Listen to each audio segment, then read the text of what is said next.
That's what I think is what we're missing in this world. Like this depressing freaking world that we don't give the space to be with art and artists enough.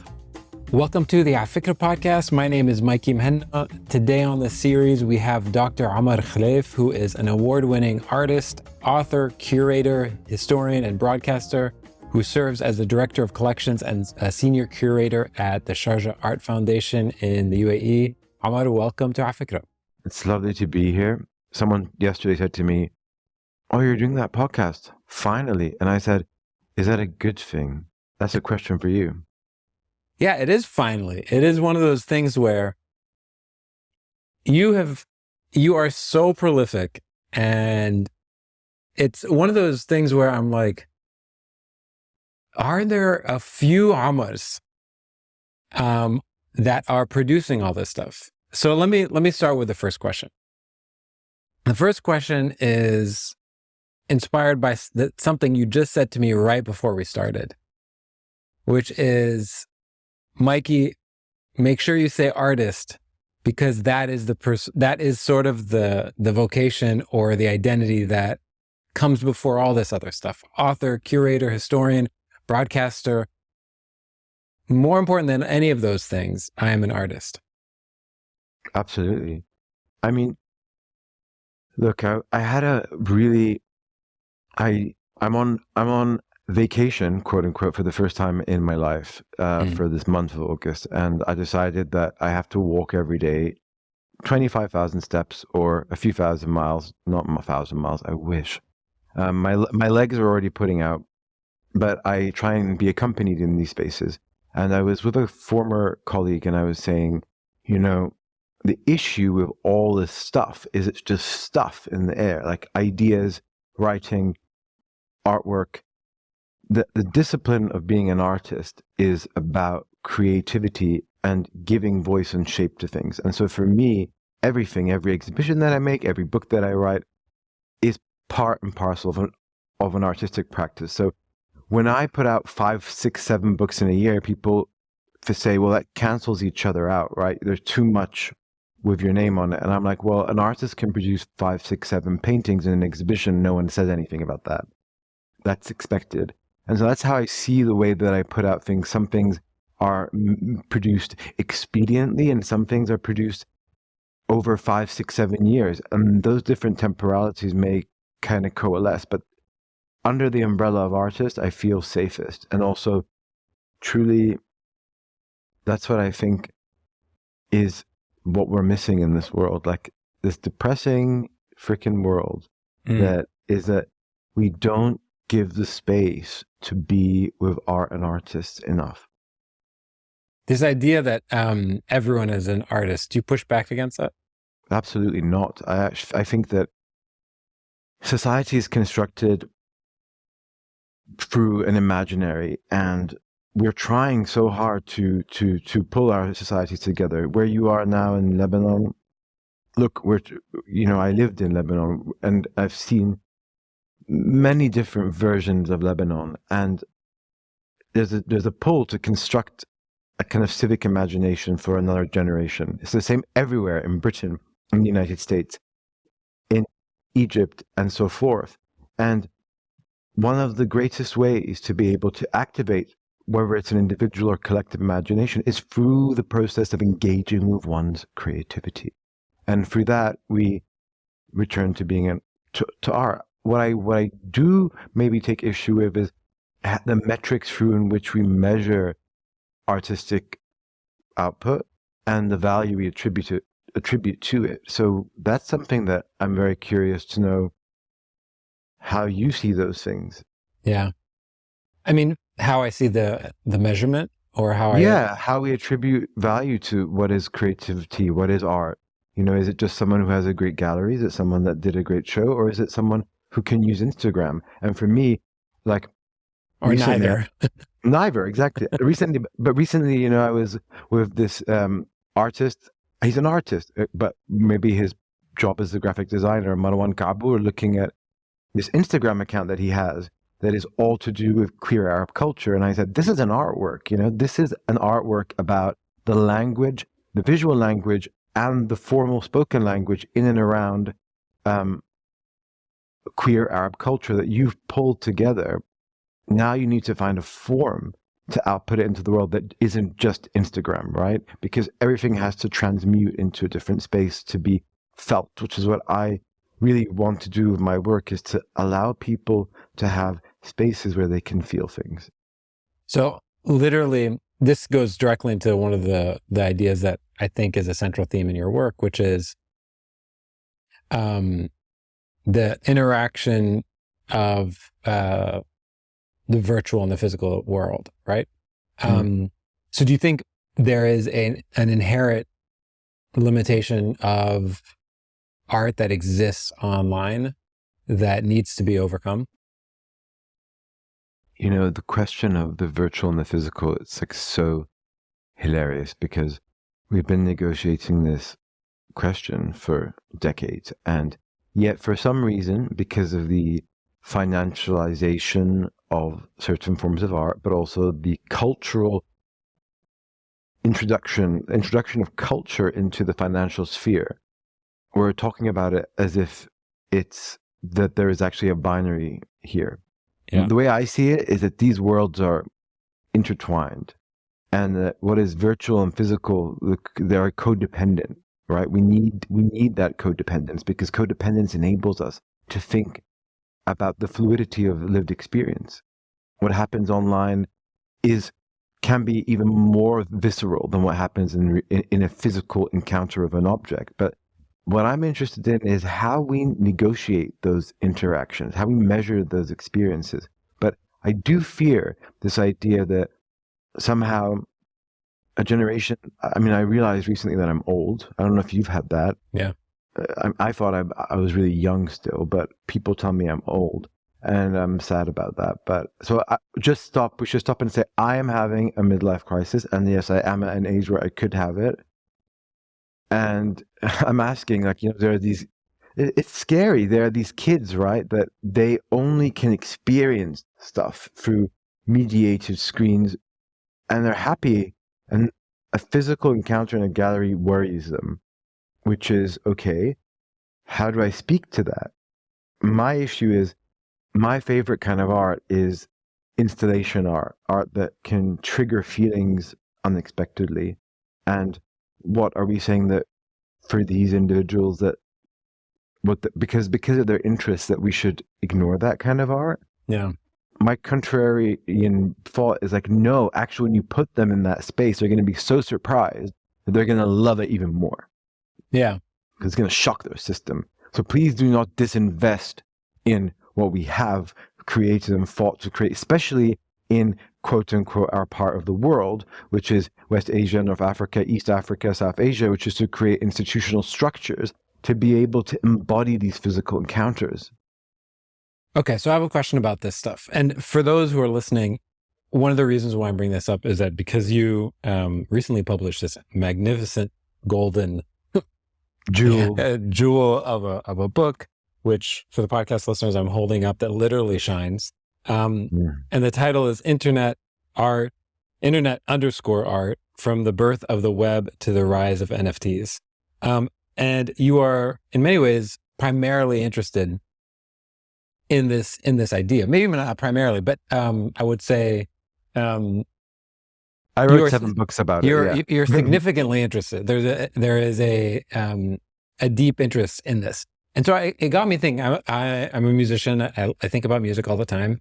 And it got me thinking about how people must have felt when the first times that music was being commit to, recorded technology, whether they're shellac records or vinyl records, or and if there were people saying, wait a second, you have to experience music live. You have to go into the gallery, so to speak, and have the wave of the sound waves wash over you. You can't be listening to it on this piece of celluloid. Like, this is crazy. Have we gotten over that that sort of allergy in the music space? And could we eventually get over that allergy in the art world? Oh, I mean, I'm taking off my glasses, which is like taking off my makeup.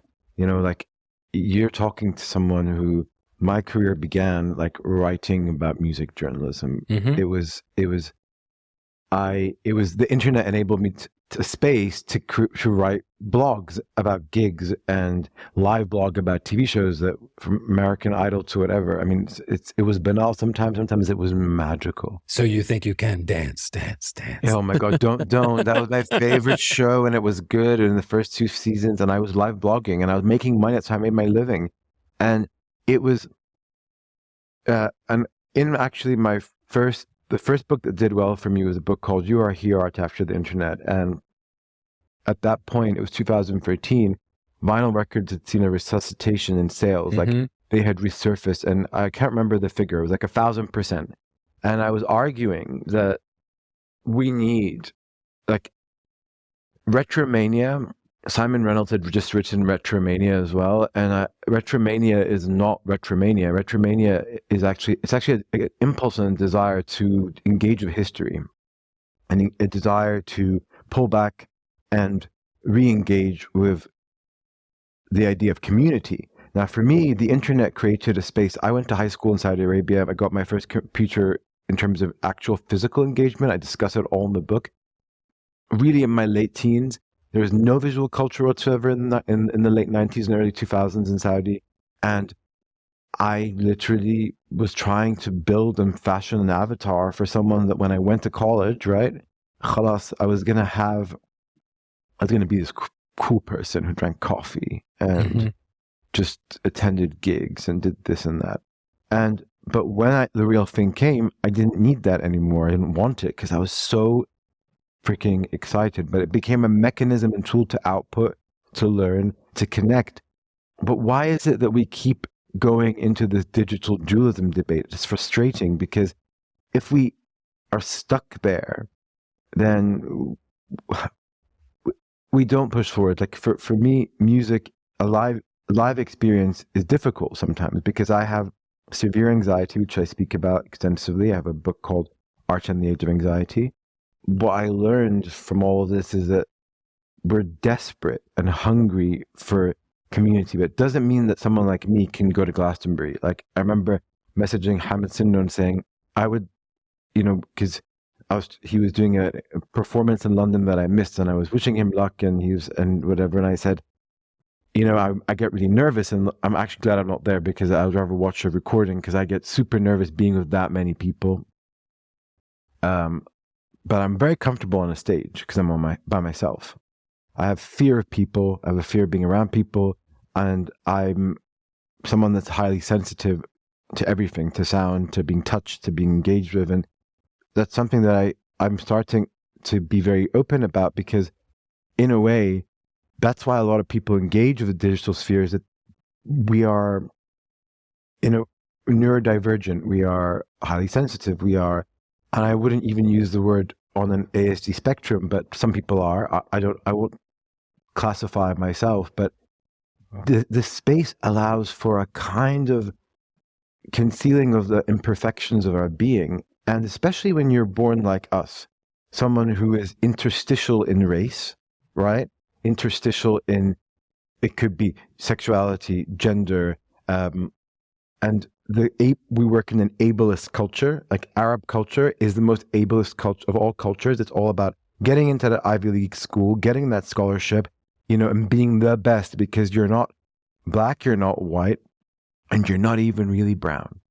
So for me, one of the reasons that I also wanted to be on this, have this opportunity to speak with you is like you support and engage with the idea of Arab culture, which is for me something that I'm really deeply negotiating in my work, but also my life, is what the frick is Arab culture? Yeah. Well, let me ask you a question. I was listening to one of your many talks that you can find online. And so there's a two-part question. One, the first part of it, I'll ask the first part, then I'll have you talk about it. Then there's a second part that I'll come back to. You said in this talk, In your opinion, Arabness died in 1973. Why that year, and what does that mean?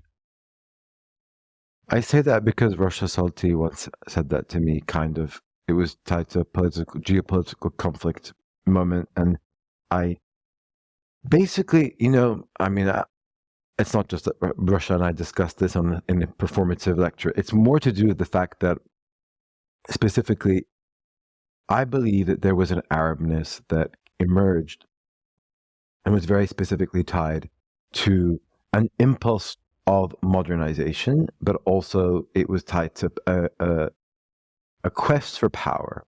So when for example, the School of Fine Art opened in Cairo, the people who were teaching art were brought in from Italy and France. And the art that was produced was, in my opinion, mimetic landscape painting that eventually certain figures like Mahmoud Saeed and others started to, Muhammad Sabri, to expand that into an idiom, right? And there are collections such as the Sharjah Art Foundation collection that's really trying to focus on so-called modernism.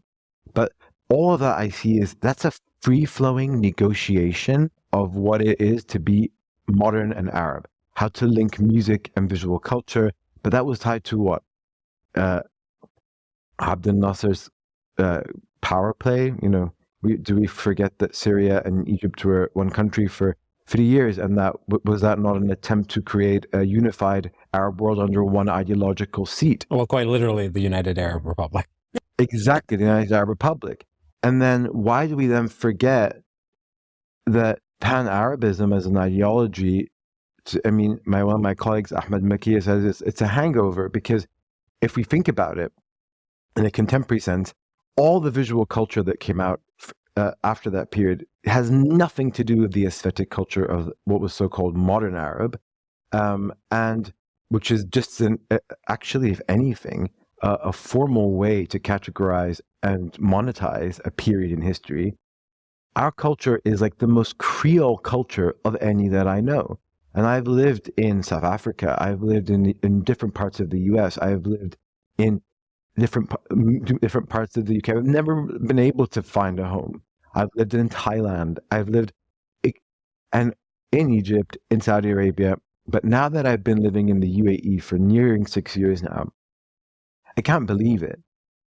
I just can't believe it.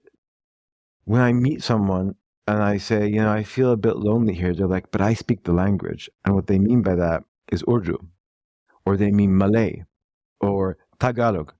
And all those people constitute this Arab culture.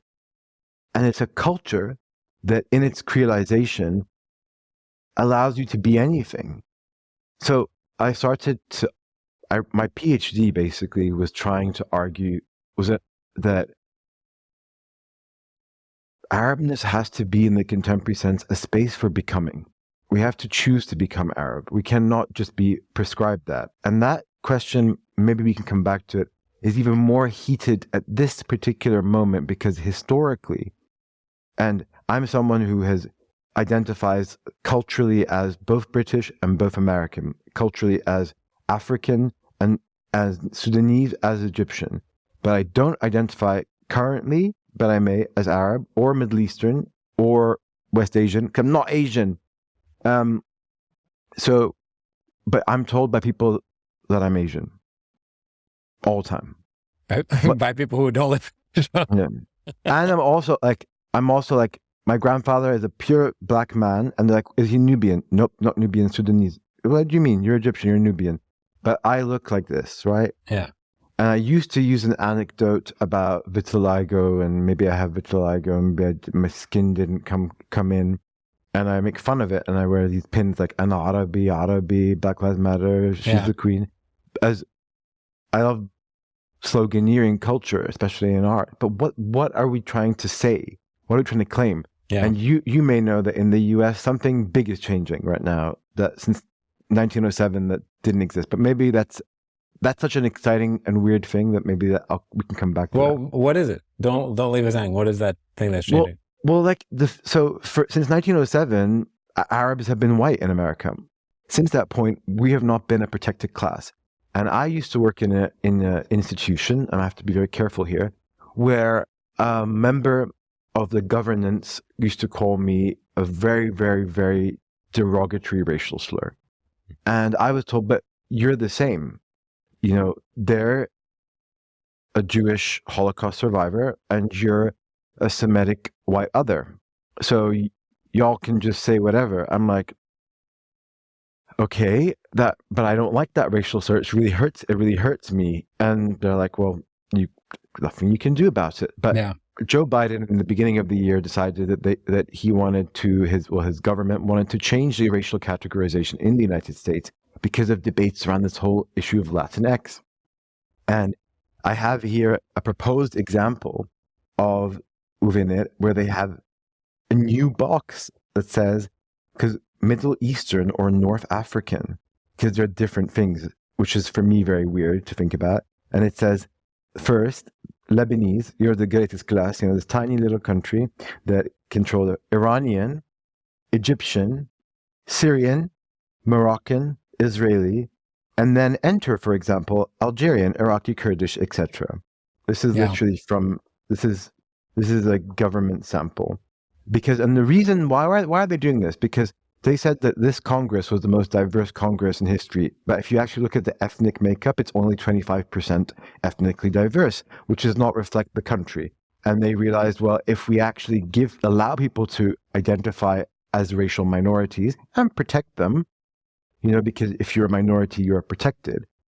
But the issue for me is we are not a minority. We are the Africa and Asia are the world's population. We are the ethnic global majority.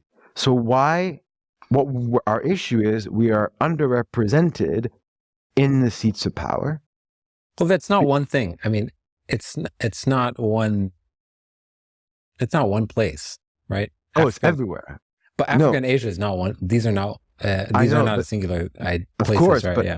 But the question is, why do they get lumped into boxes?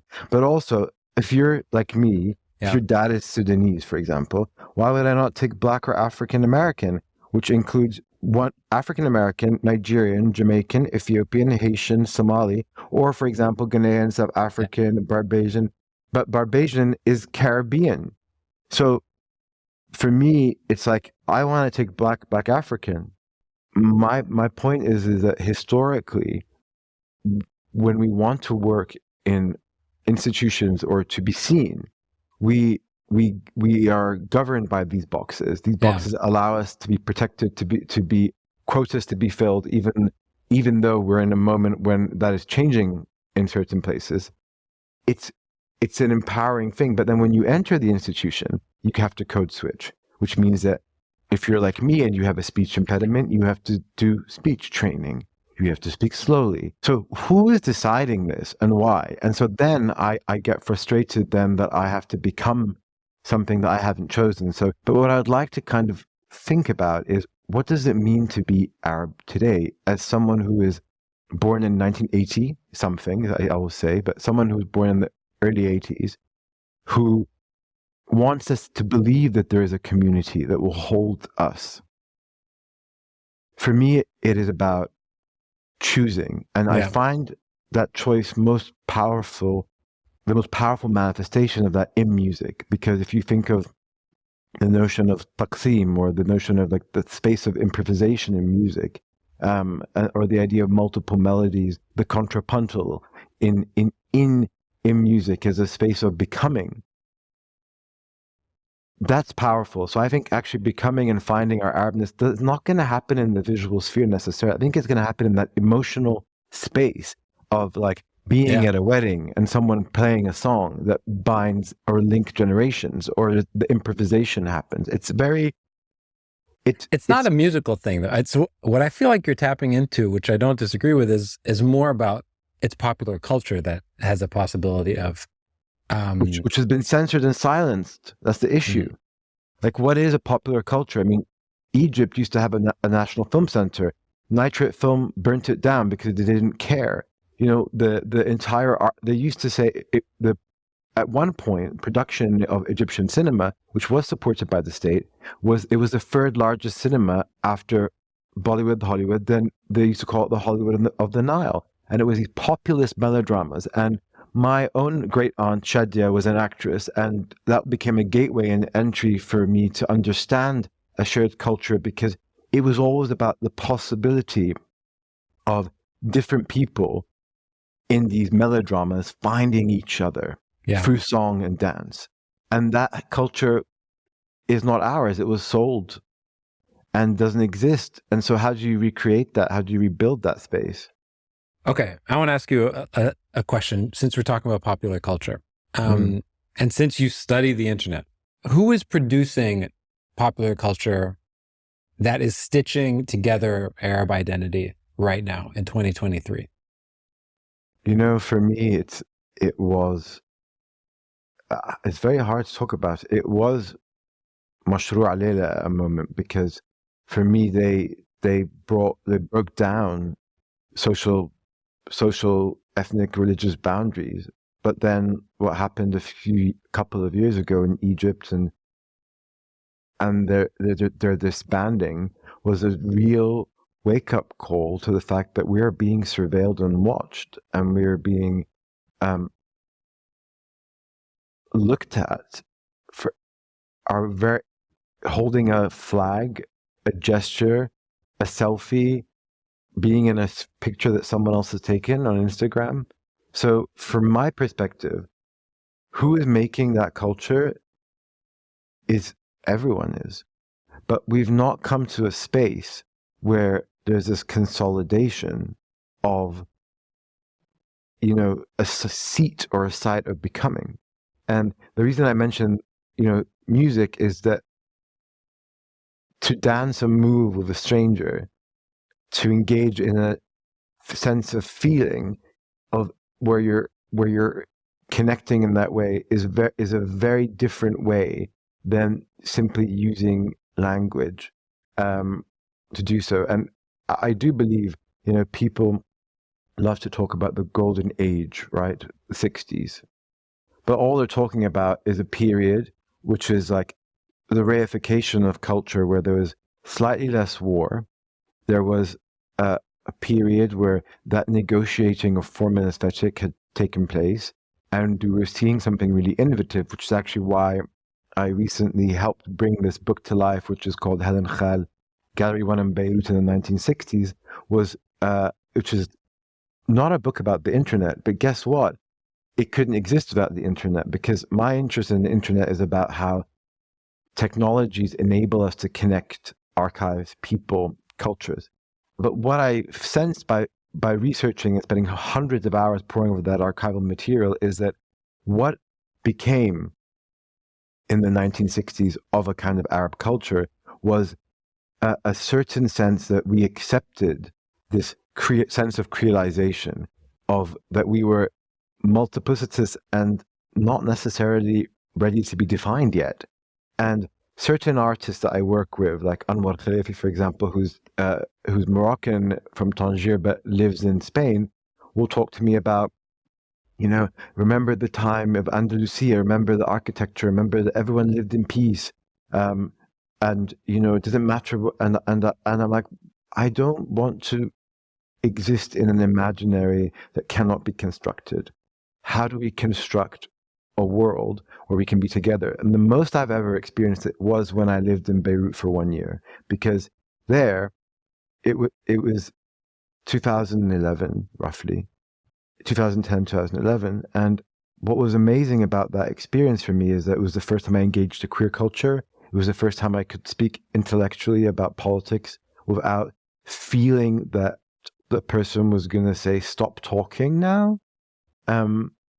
I met people who had such disparate life experiences, and we would talk about war and trauma as if it was not a big deal.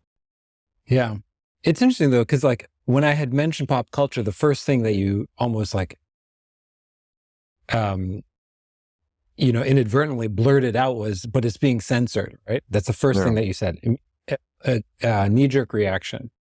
And the moments in time that you know, pulled from were in the 50s and 60s in Nasser, when the film industry and the cultural industry, the entire cultural industry was being socialized and sort of reclaimed by the state.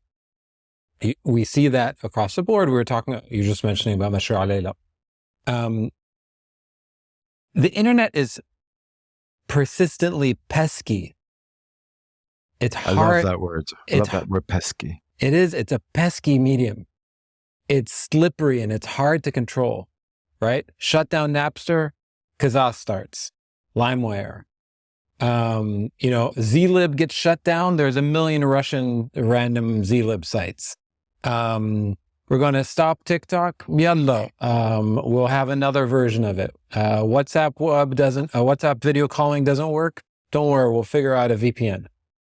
It's tough. And so, and in some ways it's democratized cultural production and knowledge production. In other ways, it's masked where corporate and institutional forces are extremely effective at producing fire hoses of cultural production and knowledge production that outshine and wash away any of this sort of democratization. So I've not been studying it as much as you have, but what are your spidey senses telling you about where the cultural production and knowledge production is actually coming from? Like, is it coming from just like the random TikTokers in Saudi Arabia and Iraq and Egypt and Sudan and Instagrammers here and there? Or is it actually coming from these traditional corporate and state actors? It's coming from the corporate state actors, but it's hybrid, right? So, you have individuals, and it's very hard to talk about this because I can't name them because it's almost all secret, but you have people who are like, for example, principal researchers who will work for Microsoft and be employed by them, but then they'll hold a position in a university in the region, and that position is honorary, and they produce research and reflecting on the structures that we're talking about, how people engage with content, but also specifically at this moment, everyone is obsessed with artificial intelligence and what that means, not as an enabling force, but as a disabling force, and how we actually socialize AI into a broader sense of society and allow people within the UAE, the GCC, North Africa, West Asia. I have such trouble referring to these countries, but to socialize them into understanding that if they use these technologies, that they will not be unemployed, but they will have to move forward. And it's government agencies, it's private organizations that are basically hybrid private government collaborations that exist. For example, it may be from Abu Dhabi or Sharjah, but it will be headquartered in Dubai, that are producing research on green patents, for example, and eco-technologies. And what's wrong with that? It's all brilliant. But the frustrating thing is no one is trying to capture that kind of cacophonic spree that is happening and blurting out in Instagram or in Twitter. But Twitter doesn't exist anymore. It's X. And problem is, I think the internet, the concept of the socialized web is in its own midlife crisis, which is why Web3 emerges. Yeah. This idea of cryptocurrency, Bitcoin, NFTs, the idea of a kind of what arguably on one level is a kind of democratization, socialization, and opening up of these spaces, but actually it's an encrypting and concealing and reification and rarefication of these spaces to an elite who understand, who also have a financial interest in this space, and they're using to promote that the like utopia of like Web 1, right? Your life can change. And everyone calls it, and I mention it briefly in the book, we're back to year zero. And one of the things that I'm doing is I'm turning the book into a documentary, and because visual culture is such that we consume so many more images now that we decode images on average at least 6 times more quickly than we would decode text. There have been ridiculous other assertions, but 6 times is a very kind of modest appraisal or assumption. And so, but to go back to year zero, what do you mean? We're not in year zero. We're in year it's over, right? There's the earth is trembling. So what I want to ask of people is, look at this book, right? Look at it. What do you see? You see yourself reflected and refracted, but you don't really see yourself because you can't, because you don't exist anymore. But why don't you exist? Because you're one of a billion little pieces in almost like an Andreas Gursky epic photograph in this space, enacting and promoting this space. And yet, this space keeps changing. Suddenly, you're being told that you can get a blue tick for $15, and your followers stop looking at you. You're told that Twitter, which was your primary means of communicating information, is now called X and is at the whim of the richest man in the world, who, as we know from patterns of media, could be perceived as socially unstable in some of his decision making. But you're still using it. But you don't really understand that there are 5 companies everywhere in the world, 5 big publishers, 5 big tech companies, 5 individuals that control everything in terms of knowledge production and cultural distribution. And you're just playing into it. Stop. Just stop and stop speculating. Stop speculating about what's going to happen and try and own your own house, right? Try and figure out how you create something from the ground up, because you need it. If you keep relying on this space, your identity will not exist. That's why I cannot give you a straight answer about where it's coming from. Yeah. Before we move into the Helen Khal book, which I want to move into in a second, if you were to track over time how meaningful the word Arab is, let's start in the 50s. We won't go back to the Nahda. We'll start in the 50s, right? And think about how meaningful that term is, and how many people are sort of fretting over it, and how much ink is being spilled to think through what this really means. I want you to try to project forward, just right after you just told me to stop speculating. I want you to project forward. So 1960 to 2023, let's project forward the next 75 years. Do you think this is a meaningful term going forward? I think it's probably the most meaningful term. I think we need to become something. We need to, and we need to stop lying to ourselves and stop using metaphors. So for the longest time, I'd ask my father, who I no longer speak to, and say, what makes us Arab? And you'd say, Palestine, Palestine, it's a metaphor. It's like we're all like this listless people and we're going to fight for them. Or ask someone else in my family, a sibling, it's Mecca, that's it. Well, you know what? It ain't. Becoming Arab is about trying to understand a very common lived and shared experience that is almost kind of esoteric. It's about not being able to answer where are you from. It's about being able to speak multiple languages. But let me push back on that, right? Because there are, people in Southeast Asia who are part of that experience, right? Exactly. There are people in rural Canada who are like, I'm kind of Finnish, and I'm like, I'm not from here. I don't like, Of course, but the point is that they become two, right? But the question is, they can also choose to become Arab too. There's no issue in that. I think if you're Malaysian and you live in Sharjah and this is your home, and being diasporic no longer means that you are a refugee. Being diasporic just means that you have reclaimed a space of home somewhere else, and you can become Arab too. Why not? That's my frustration, is that the Malaysian person, the Pakistani person who lives their whole life in the UAE or their whole life in Saudi Arabia is not Arab. No, they are Arab, and they will become Arab, and we'll find ways to make them Arab by including them, by finding a kind of radical inclusivity. And I think that's where we're at, actually, is like, we want this legislation, which people have been fighting for decades, in the United States to be recognized and protected as a class of person, especially after 9/11 and the incredible violence against people who are associated with Arab culture and also of Islamic culture, which we cannot exclude, right? I think we need to be more expansive and inclusive, but the idea of not knowing where you're from more generally, like you mentioned, like, oh, I'm Finnish, but I live in Canada. It's very different. You just meant, I mean, it's also, if you're Finnish, you're a white person.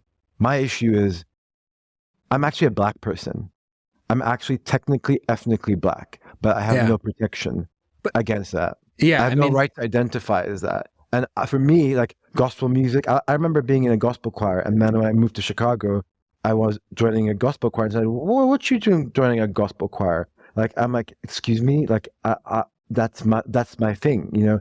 And it's like, oh, white boy's joining a gospel choir. I'm not a white boy. Yeah, it's interesting. I mean, like when you think back to the 1908 stuff, right? In 1908, an Italian American wasn't white. And in 1908, a Polish American was not white. And in 1908, a Portuguese American was not white. A Spanish American was not white. But an Arab was. Actually, it's since 1907. Yeah. But I mean, that was the reason why that was happening was because Syrian Arabs were lobbying very, very hard because of that. Exactly. Because whiteness was so linked to basically Protestantism. Exactly. And so all the Orthodox Greeks weren't white, all the Polish weren't white, all the Irish Americans weren't white, all the Italian Americans weren't white. Like when you watch like West Side Story and it's like the Italian Americans and the Puerto Ricans and the Irish and stuff like that, they were all not white. And that's been washed away over time as people stop caring about. You're catching on something very, very good here, which is that the individualism of specific cultures, you know, when they were saying they weren't white, in some ways they were actually accentuating. They weren't saying they weren't white. They were being told they're not white. Exactly. Yeah. But by doing that, somehow it created space for those identities to be performed. But do you have an Arab in West Side Story? Actually, so this one you don't. But you could have. You could have definitely had one. Exactly. And so my question is, like, those identities, even if they were being told they weren't white, were allowed space in visual culture. Mm-hmm. So when I think of my job, I think I try to help people to be seen on their own terms. Artists, like artists who I assume have clarified to the world who they are, say, I want to stop performing myself. And I'm like, what does that even mean? And they just want to show their work and say what they want to say without being afraid. But we self-censor more than we censor, actually. We're encoded through our dress, through our speech, through what we produce and how we display it. What would be nice is to find a way to kind of unbuckle that and mess it up. So like, let's take a look at this book, the Helen Khal, Gallery 1 in the Beirut in the 1960s, right? Which I'll hold up, which is a beautiful book. Thank you. Before we just jump into it, for the uninitiated, who was Helen Khal and who are some of the other artists who are featured in this beautiful book? Helen Khal was she's one of Lebanon's great jewels of culture, yet totally unknown to most people. She was an artist, an author, a teacher, an educator of different forms, from university to young people. She also founded with her husband Yusuf Khal Gallery 1, which was the first contemporary art gallery in Lebanon in 1963, and exhibited in that works from artists from all over the world, from Sudan to Palestine to the furthest regions of Asia, one could say. And as well as that were certain figures that become very known to us today, such as Simon Fattal, Ital Adnan, Salwa Rawda Shu'air, and Evet Ashkar. And the starting point for the book was a show that was called At the Still Point of the Turning World, There Is the Dance. At the Still Point of the Turning World, There Is the Dance. And it's actually a misquotation of a T.S. Eliot a poem that Helen loved. And my friend Carla Shamus was researching this from 2013 onwards, and then she wanted to know. She had a gallery called CRG. I mean, this woman is amazing. Also, Carla is a Lebanese woman who left her life in Lebanon, went and opened a gallery in New York with two people at showing artists who would later on come to define our culture. And she placed it in the greatest museums in the world. And I think she was about to close her gallery and wanted to connect to something. And she became obsessed with this woman and developed this archival research. She curated this show with Rachel Debman, who is a curator at the V&A Museum. But they gathered a lot of archival material, but also very effective and moving documentation about this woman, which I said, wait a second. Why are you doing this show and making it all about these other artists? She was also a bloody brilliant artist. Yeah. So I tried to track down and hunt her works and to say, actually, her artistic practice was much like mine in that the shows that she staged, the books that the books that she wrote, the articles she wrote, the columns that she thought about, she wrote the only book about art, women art in Lebanon. These are artworks. This is part of she's a polymath.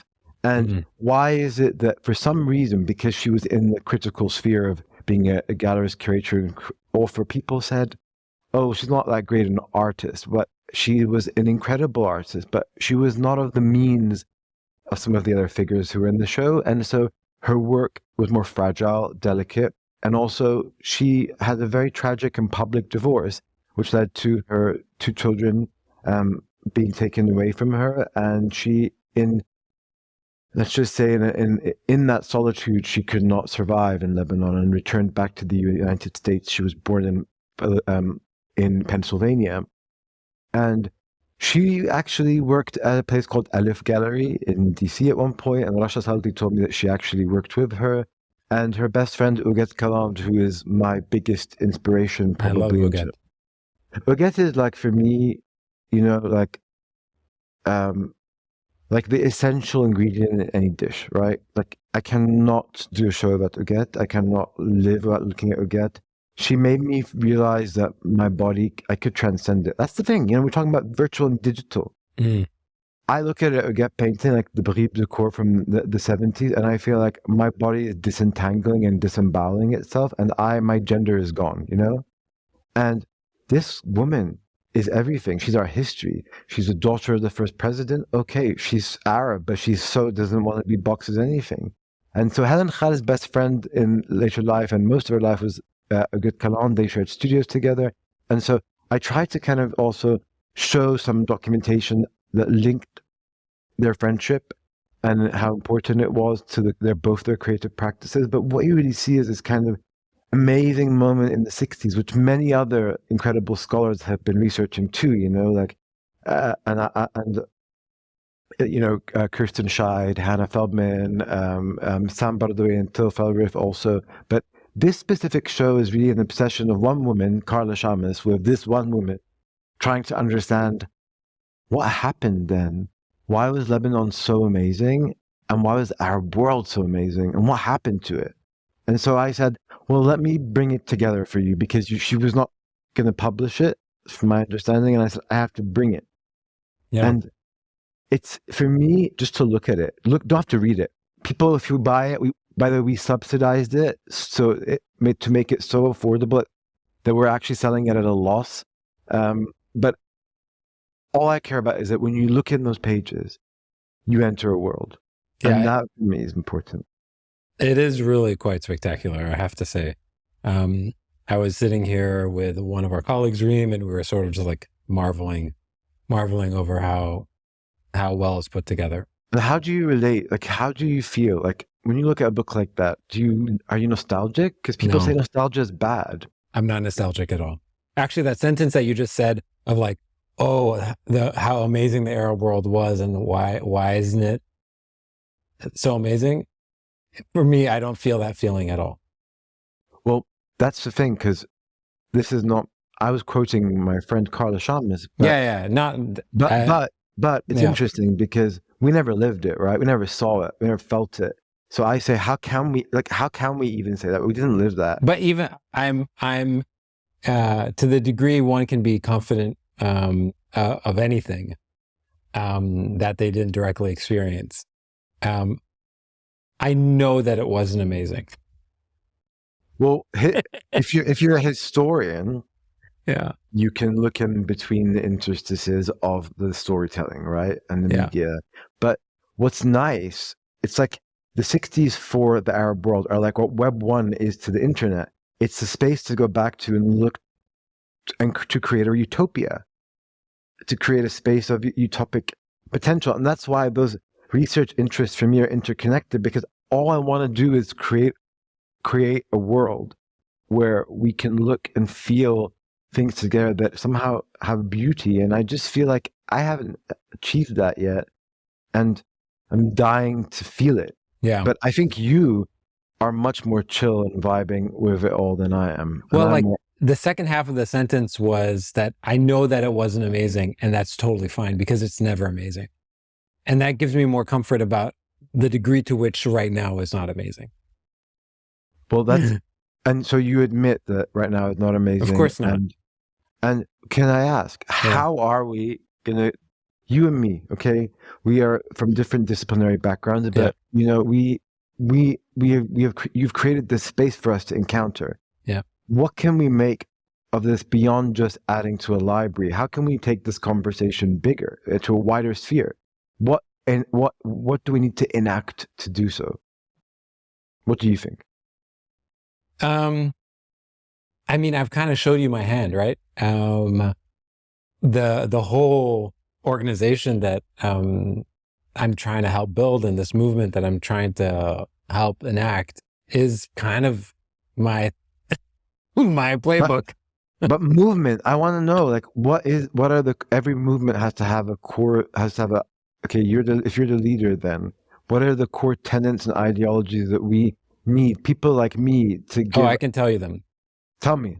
Okay, I will read you our core values, which I think get to this exact idea, right?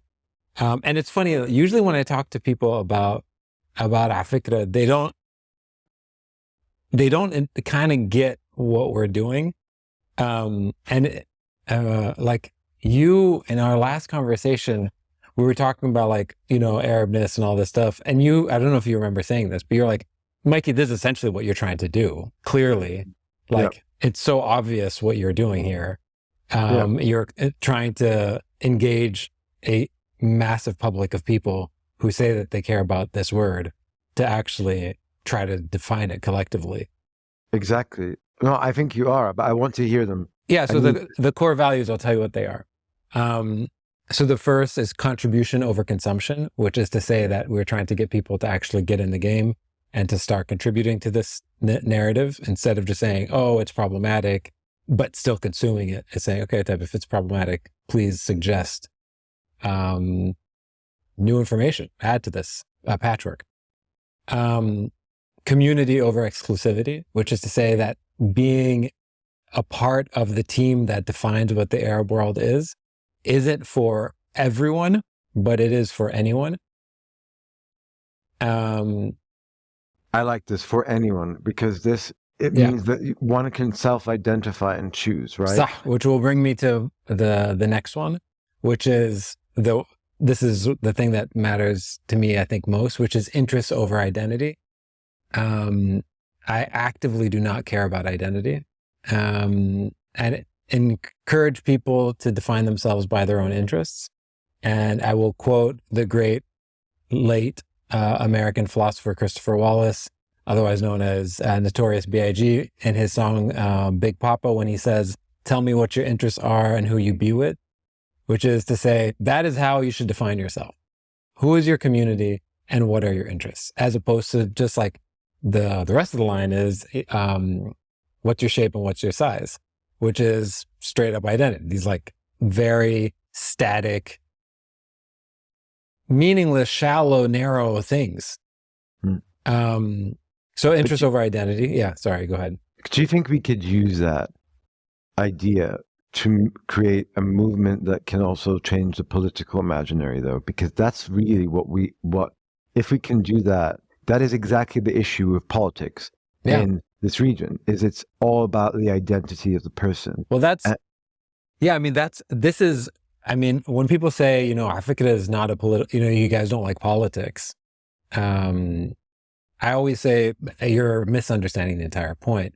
We don't like agendas. Exactly. And the only thing is I'm uninterested in your agenda. I'm interested in you activating your intellectual curiosity. And I don't want you to convince me. I'm sick of that. And there are great arenas that exist for that. And we don't need to replicate that.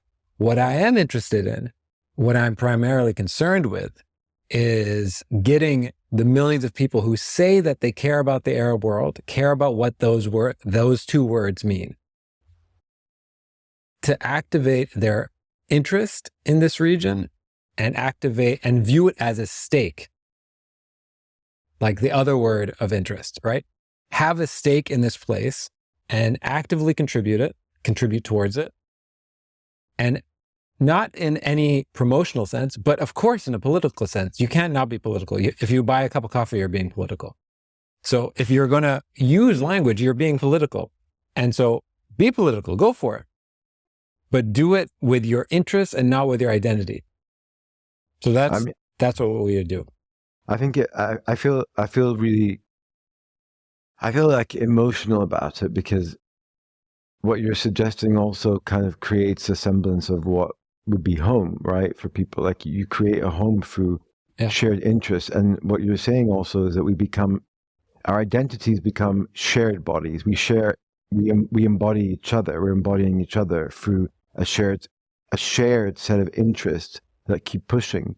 But my biggest sadness really is that how we take that into a different sphere is still something that, like the political arena, or to restructure our society so that we can make these core decisions, is one that I don't know how to engage with except through the abstraction of culture, right?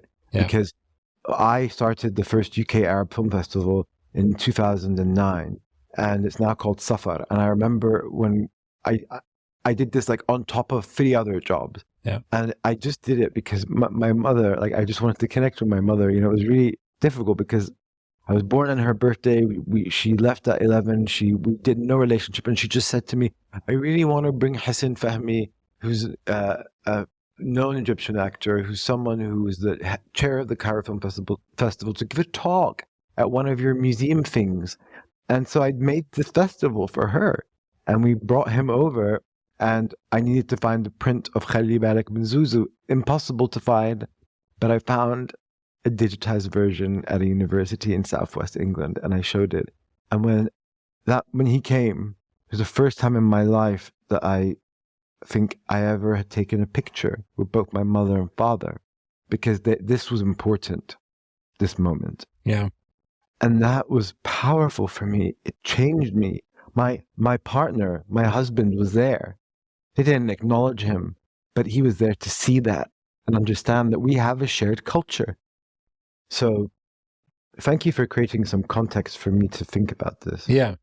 I mean, and then the last core value, which is the most important, is kindness above all, which is the kindness, and not in a lame, eye-rolly way. What I mean by kindness is the generosity to actually share with other people, right? Instead of being stingy about it and territorial about this, instead saying, no, I will actually do this work in communion. Which is kind of like even us making time for each other. Yeah. It is an act of communion. We're sharing personal and,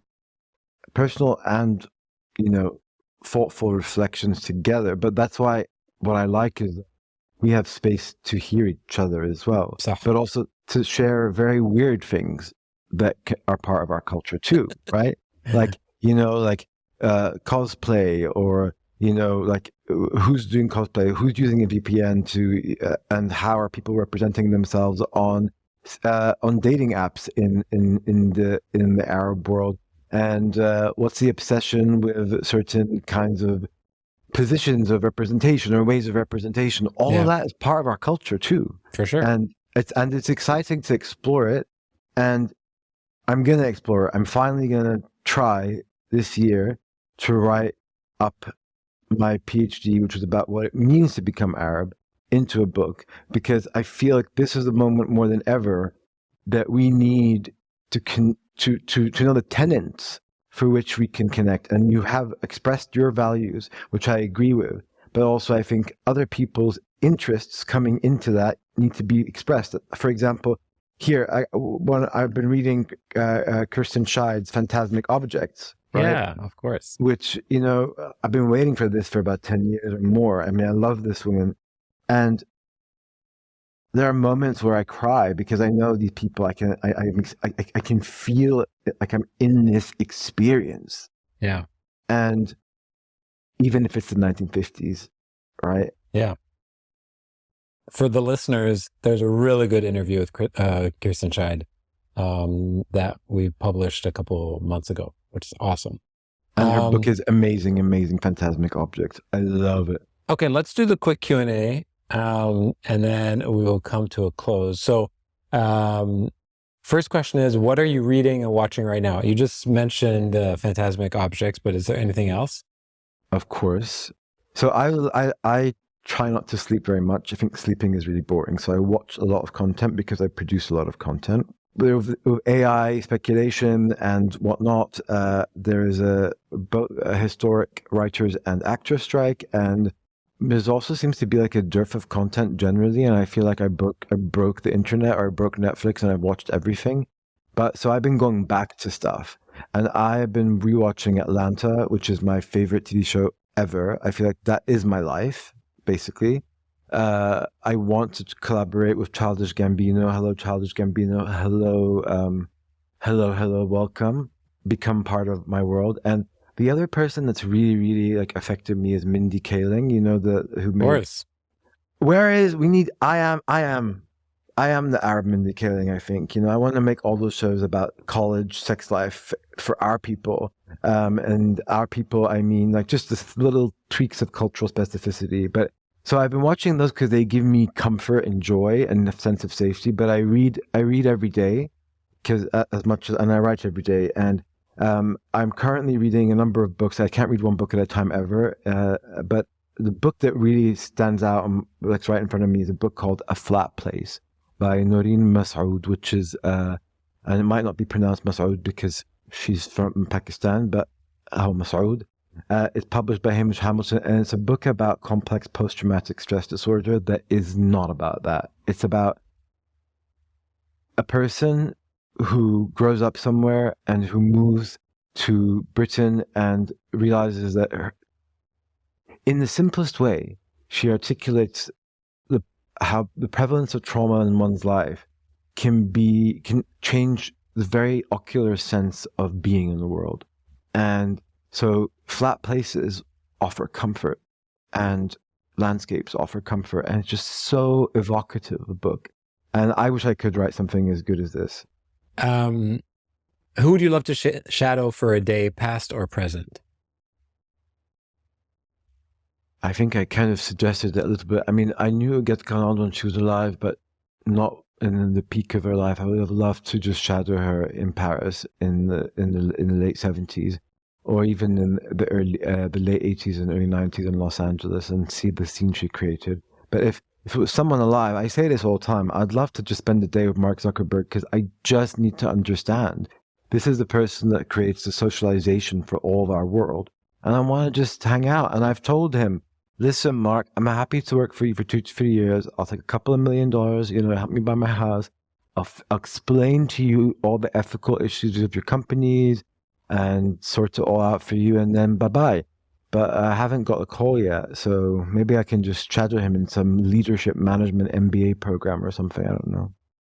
Well, maybe he's a listener. Maybe he's a primarily. Inshallah, please, Mark, miss you. What do people most misunderstand about your work?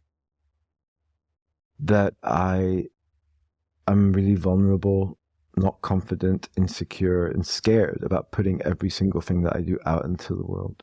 And I think there's an assumption that I'm bullshit, and because my presence is symptomatic of a condition that I have, and an anxiety and a socialization that is unusual. But ultimately, people really assume that there's some kind of privilege here. I'm fighting to put this work out, and I don't like any of it.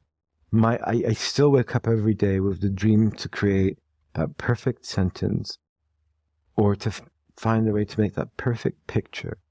And I haven't done it yet. I just dream of being able to do it because I think it would make the world a more beautiful place. And maybe one day. Whose work do you admire or are inspired by? Women, all women. I'm not trans, but I definitely feel that like this womanly vibage. Just all the great women in my life, who are mostly dead, you know, Ital Adnan, Uget Kalan, Simone Fattal, like just the strength of being able to be this queer couple that lasted 50 plus years, moving around the world and just being, but not making a big deal about it, just being. And all the female writers that from, you know, the Sontag, the Virginia Woolf, and I wish I could have shadowed Virginia Woolf for a day. She wrote her books, and these people are also alive, like Lubaina Hamid and Otobong Nakanga and Haifka Haraman, people who are being vulnerable and expressive about their very physical identity. They move me to a point that I start to think, wow, you are going to change the world with your art. And that's like mind-blowing for me. Yeah.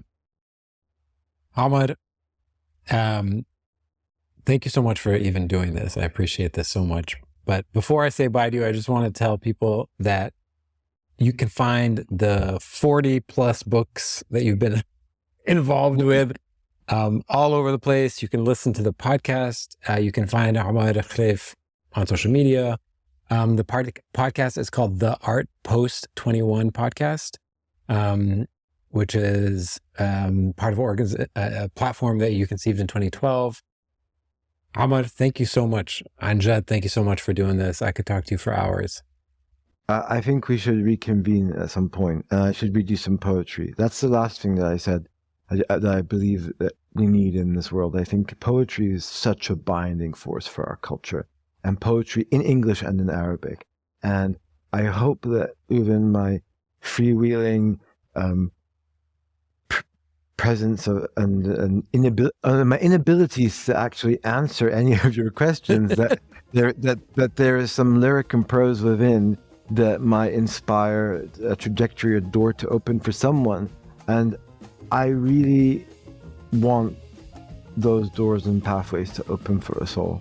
So thank you so much. There's both rhyme and reason to the way you think and speak, so I appreciate it. Thank you so much.